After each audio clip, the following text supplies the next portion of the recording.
খুবই ফালতু। শাহরুখ টাকার যে ক্যাটাগরি, এটা সেম ক্যাটাগরি। যে মন্দির বাদ, মসজিদও বাদ, আপনি বাঙালি সংস্কৃতি তুলে ধরেন।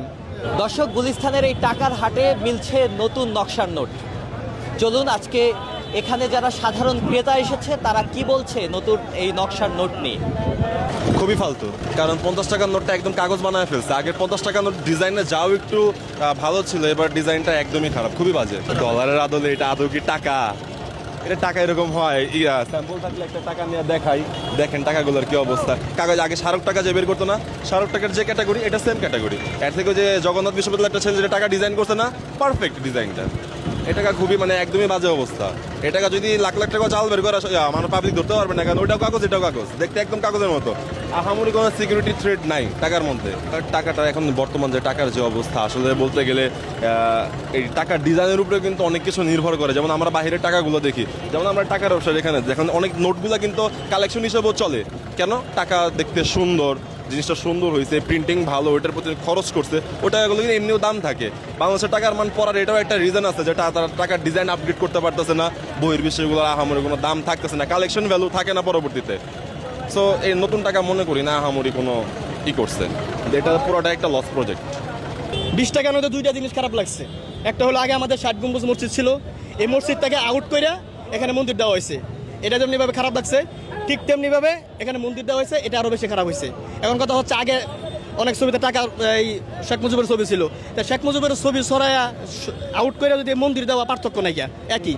এজন্য আমি বলছি যে মন্দির বাদ, মসজিদও বাদ, আপনি বাঙালি সংস্কৃতি তুলে ধরেন, যেটা দ্বারা কারো কোনো অভিযোগ নাই। এখন না, মনে করেন প্রথম যে খারাপটা হয়েছে 20 টাকার মধ্যে আমাদের মসজিদকে বাদ দিয়া মন্দির দেওয়া হয়েছে, এটা হলো সবচেয়ে বড়। আমি বলি যে আমাদের কষ্ট লাগছে, মসজিদ বাদ দিয়া মন্দির দেওয়া হয়েছে। এখানে মসজিদ ছিল, এই জায়গায় যেরকম মনে করেন বাবরি মসজিদ ভাঙ্গিয়া মন্দির দিছে, বাবরি মসজিদ ভাঙ্গিয়া কি করছে? মন্দির বানাইছে। এই যে টাকার মধ্যে মসজিদ ভাঙ্গিয়া মন্দির বানাইছে, বুঝছেন? এটাই হয়েছে। এই ঈদে জামা জুতো অ্যাক্সেসরিজের ডিসকাউন্ট।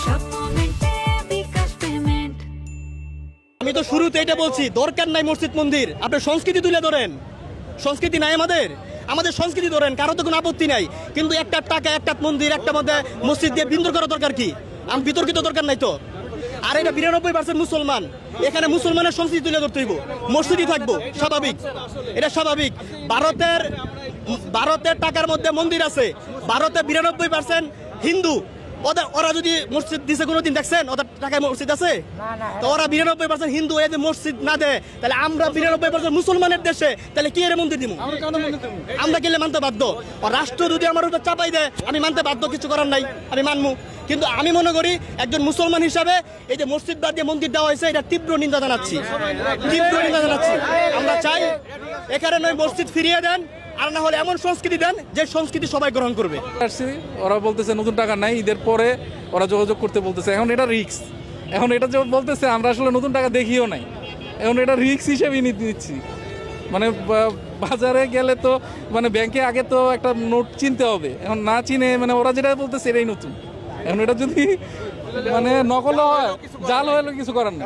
টাকার ভিতরে ছবিগুলো নাই, এই কারণে টাকাটা ভাল লাগছে।